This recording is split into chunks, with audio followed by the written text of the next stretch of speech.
Hello friends, welcome back to my channel. मैं हूं मानसी और आप सभी को मेरे चैनल में बहुत-बहुत स्वागत है। इस बारिश के मौसम में ना फ्रेंड्स, सुबह उठने को बिल्कुल मन नहीं करता है। ऐसा लगता है ना कि जैसे सो के ही रहूं, लेकिन क्या करें, सुबह का जो काम है वो तो करना ही पड़ेगा क्योंकि हस्बैंड ऑफिस जाएंगे, बच्चे स्कूल जाएंगे, तो सबके लिए नाश्ता बनाना ही पड़ेगा। क्योंकि यहाँ पर ना ऐसे इमरजेंसी हो या अर्जेंट कुछ बाहर लाने का हो ना, तो मिलता नहीं है। ज़्यादातर यहाँ पर सुबह 9 बजे वो सब दुकान खुलता है, जो नाश्ता मिलता है ना वो दुकान 9 बजे खुलता है, 9 या साढ़े 9 बजे। मंडे टू सैटरडे मैं तो घर पे ही नाश्ता बनाती हूँ, लेकिन संडे के दिन मैं हस्बैंड को बोलती हूँ कि आप बाहर से लेके आओ, क्योंकि एटलीस्ट एक दिन तो मुझे आराम मिले, मतलब मैं थोड़ा अच्छे से सोऊं। लेकिन क्या करूं, आदत से मजबूर हूं। ऐसे मतलब आदत हो जाता है ना सुबह जल्दी उठने का। मैं कोशिश कितना भी करूं, सो के भी रहूं ना, तो भी मुझे ध्यान में आता है कि चलो ये काम है वो काम है, तो मैं सो भी नहीं पाती, मैं उठ जाती हूँ। ये साल ना फ्रेंड्स बारिश मतलब हो तो रहा है बहुत सारे जगह में, लेकिन यहाँ पर बहुत ही कम बारिश है। जैसे कि मतलब बादल तो आता है लेकिन बारिश इतना होता नहीं है। और होता है ना तो सच बोलती हूँ, बहुत ही अच्छा लगता है कि चलो आज बारिश हुआ। हाँ, ये है कि मैं बाहर निकलो तो थोड़ा तकलीफ़ तो होती है, परेशानी का सामना तो करना ही पड़ता है। जैसे कि मैं डेली स्कूल जाती हूँ बच्चों को छोड़ने के लिए। हाल ही में बड़ी बेटी को डेंगू हो गया, मतलब हम लोग को किसी को पता भी नहीं चला। 2-3 दिन बुखार आया, फिर बुखार कम भी हो गया था 1-2 दिन, फिर से बुखार आ गया। और हम लोग समझ ही नहीं पा रहे थे कि क्यों बार-बार बुखार आ रहे हैं। जैसे कि नॉर्मल बुखार का मेडिसिन खाओ तो 2-3 दिन में कम हो जाता है, उसका भी हो गया था। लेकिन फिर से जो आया ना, तो उसे हम डॉक्टर के पास लेके गए थे। डॉक्टर ने देखा उसे, और फिर उसका होंठ भी सूख रहा था ना, तो उन्होंने वो बॉडी डिहाइड्रेशन के लिए, और उसका बीपी भी लो दिखा रहा था, तो इसलिए उसका एक सलाइन लगा। और ब्लड ब्लड टेस्ट करने के लिए ब्लड भी लेके गए। तो दोपहर को ब्लड लिए थे टेस्ट करने के लिए, और शाम तक उसका रिपोर्ट भी आ गया, और रिपोर्ट पॉजिटिव आया, डेंगू पॉजिटिव। रिपोर्ट लाने के लिए बच्चे को साथ में लेके आने के लिए डॉक्टर ने बोला था, तो बेटी साथ में ही गई थी डॉक्टर के पास, तो उधर ही उसका ट्रीटमेंट चालू किया। तो हॉस्पिटल में ही इंजेक्शन सलाइन दे के फिर घर पे भेज दिया कि नेक्स्ट दिन आओ फिर से ब्लड टेस्ट करेंगे। तो उसी दिन रात को बेटी सोई थी कि सडनली रात को उसको ज़ोर-ज़ोर से खुजली होने लगा पैर में, मतलब पैर के निचले हिस्से में ना बहुत ज़ोर-ज़ोर से खुजली चालू हो गया।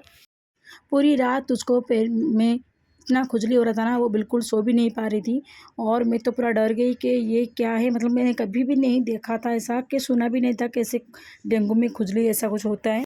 और पूरी रात वो बिल्कुल भी नहीं सो पाई।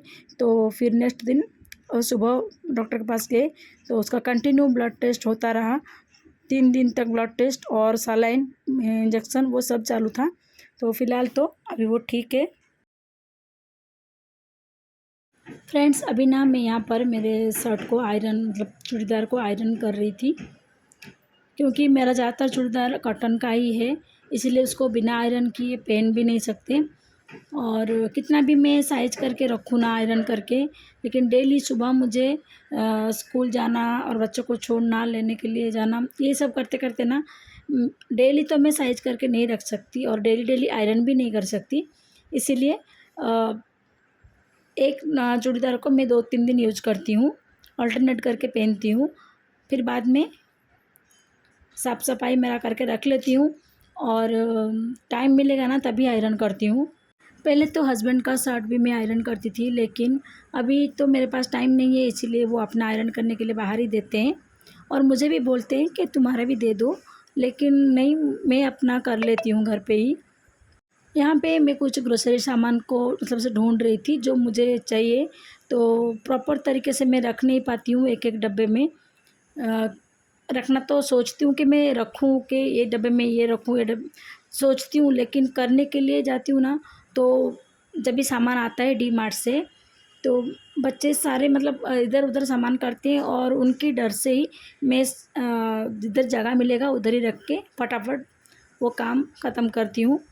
नहीं तो वो लोग पूरा घर में ऐसे सामान को इधर-उधर डालते रहेंगे, खेलते रहेंगे। क्योंकि हमारा जो ग्रोसरी सामान है ना, मंथली नहीं, मिनिमम 1.5-2 महीना के लिए ही सामान आ जाता है, क्योंकि हस्बैंड को टाइम नहीं मिलता है, तो इसीलिए। और मैं अकेले जाने का मतलब नहीं होगा बच्चों को लेके, इसीलिए वही लेके आते हैं और हम लोग भी साथ में जाते हैं। ख़ास करके मैं ही जाती हूँ कभी-कभी बच्चों को छोड़ के घर पे, बड़ी बेटी के पास छोड़ के जाती हूँ, क्योंकि ये दोनों बदमाश को लेके जाएँगे ना डी-मार्ट में, तो सच में पागल कर देते हैं। फिर भी इन कभी-कभार ले जाते हैं बच्चों को घुमाने के लिए, लेकिन क्या है ना, वो ट्रॉली में उनको बिठा देते हैं, तो वो ट्रॉली में बैठ के भी सामान को खींच लेते हैं। बचपन से ही वो लोग ऐसा ही करते हैं, जब भी हम डी-मार्ट में जाते हैं ना, तो ये ऐसा ही करते हैं। फ्रेंड्स, आपको पता है मैं उड़ीसा से हूँ, तो आप सभी के साथ मैं आज एक उड़िया रेसिपी शेयर करने वाली हूँ, जो कि हमारे उड़ीसा में हर घर में ज़्यादातर बनता है। वो एक ट्रेडिशनल रेसिपी है। तो आपको अगर वीडियो अच्छा लगे तो प्लीज़ लाइक कर देना और अपने फ्रेंड सर्कल में शेयर कर देना और मेरे चैनल को सब्सक्राइब करना। यहाँ पर देखिए मैं बड़ी फ्राई कर रही हूँ, रिफाइंड ऑयल डाला है कढ़ाई में। साइड में अंडा बॉईल कर रही हूँ बच्चों के लिए। तो बड़ी को ना स्लो फ्लेम में ही फ्राई करना है, वो जो कि उड़द दाल से बनता है। और मैं तो यहाँ नहीं बना पाती हूँ, मेरी बहन मेरे लिए भेजती है। और ये टाइम तो वो खुद आई थी यहाँ पर घूमने के लिए, तो मेरे लिए लेके आई थी, जो कि हमारे उड़िया लोग को बहुत पसंद है ये बड़ी। यही रेसिपी में ये बड़ी ज़्यादातर यूज होता है। तो यहाँ पर मैंने बड़ी को फ्राई करके निकाल दिया है और कढ़ाई, वही सेम कढ़ाई में मैंने सरसों का ऑयल डाला है, क्योंकि ये रेसिपी सरसों ऑयल से ही बनता है। आप रिफाइंड ऑयल में भी बना सकते हो, कोई भी ऑयल भी बना सकते हो, लेकिन सरसों ऑयल से इसका टेस्ट बहुत ही अच्छा आता है। तो देखिए यहाँ पर मैंने प्याज को मतलब ऑयल गर्म होने के बाद उसमें सूखा मिर्च और पंचफोड़न डाल दिया, फिर साथ ही साथ प्याज भी ऐड किया, कटा हुआ मतलब बारीक कटा हुआ प्याज। और यहाँ पर आलू, बैंगन और ड्रमस्टिक और आरवी जो है ना, वो सब्ज़ी, वो भी मैंने इसमें डाला है। ख़ास यही इम्पोर्टेंट सब्ज़ी होता है ये रेसिपी में। यहाँ देखिए ये आरवी है, इसको मैंने अलग रखा था,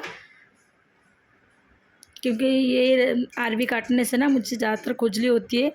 फिर भी क्या करें, खाना बनाते टाइम इसको काटना ही, ये रेसिपी बनाओ तो ये सब्ज़ी ज़रूरत होता ही है।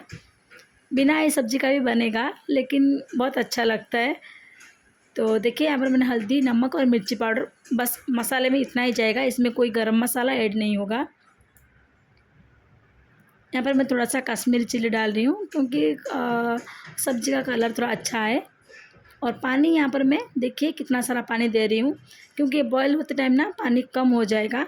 और यहाँ पर जो मेन मसाला है, जीरा, सरसों और लहसुन, इतना मसाले को पेस्ट करूँगी मैं।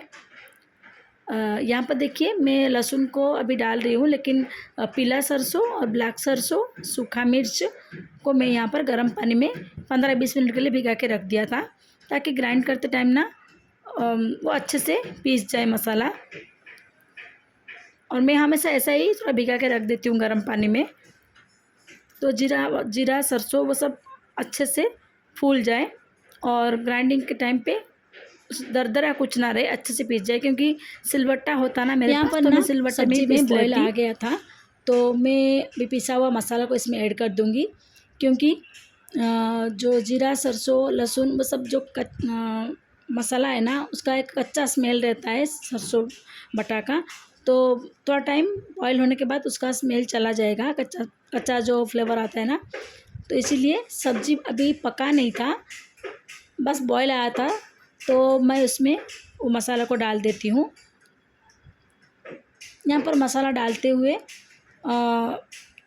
हो गया था 10-15 मिनट, तो सब्ज़ी भी अच्छे से हो गया था। अभी टमाटर डाल रही हूँ, टमाटर अच्छे से पक जाएगा ना, फिर 5-7 मिनट के लिए मैं कवर करके छोड़ देती हूँ। टमाटर अच्छे से हो जाने के बाद मैं क्या करूँगी, वो जो बड़ी है ना, बड़ी को लास्ट में डाला जाता है। ऐसे उसको बड़ी को डाल के ज़्यादा बॉईल करना मतलब ज़रूरत नहीं पड़ता है, क्योंकि बॉईल करने से क्या होता है ना, वो जो बड़ी है वो फूल के पूरा से सब्ज़ी के साथ मिल जाता है। इसीलिए बड़ी को मैं क्या करूँगी, पूरा सब्ज़ी होने के बाद मैं लास्ट में ऐड करूँगी। लास्ट में ऐड करके बस 5 मिनट के लिए 5 मिनट के लिए उसको कवर करके छोड़ दूँगी, फिर गैस को बंद कर दूँगी। यहाँ पर मैंने बच्चों के लिए अंडा को बॉईल कर दिया था। बच्चों के लिए क्या, मेरे लिए भी था अंडा। तो बच्चे उधर भी चिल्ला रहे थे कि जल्दी हमें दे दो बॉयल अंडा। और साथ ही साथ ना मैं किचन का क्लीन भी कर लेती हूँ। जब भी टाइम मिले, जब भी मेरे से होता है ना, ऐसा मैं नहीं बोलती कि मैं हर टाइम साफ़ करती रहती हूँ, लेकिन जब भी थोड़ा टाइम मिलता है तुरंत मैं साफ़ कर लेती हूँ, क्योंकि कुछ पड़ा रहेगा ना गैस के ऊपर, वो ऐसे चिपक के रह जाता है। फिर बाद में कसरत करने से अच्छा है तुरंत ही साफ़ कर लो। तो यहाँ पे देखिए, वो तो मैं सब कचरा वगैरह निकाल रही थी उधर। अब ये सब्ज़ी ना आप ज़रूर एक बार कोशिश करना। जीरा, ब्लैक सरसों और पीला सरसों और लहसुन, और आप चाहो तो उसमें लाल मिर्च भी पीस सकते हो। लाल मिर्च को भी थोड़ा भिगा सकते हो, लेकिन तीखा ज़्यादा हो जाएगा, इसीलिए मैंने लाल मिर्च को नहीं भिगाया।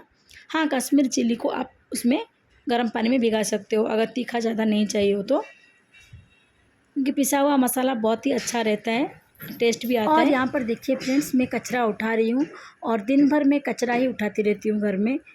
सुबह, शाम, दोपहर, जब भी देखो बच्चे कचरा करते हैं और मैं कचरा साफ़ करती हूँ।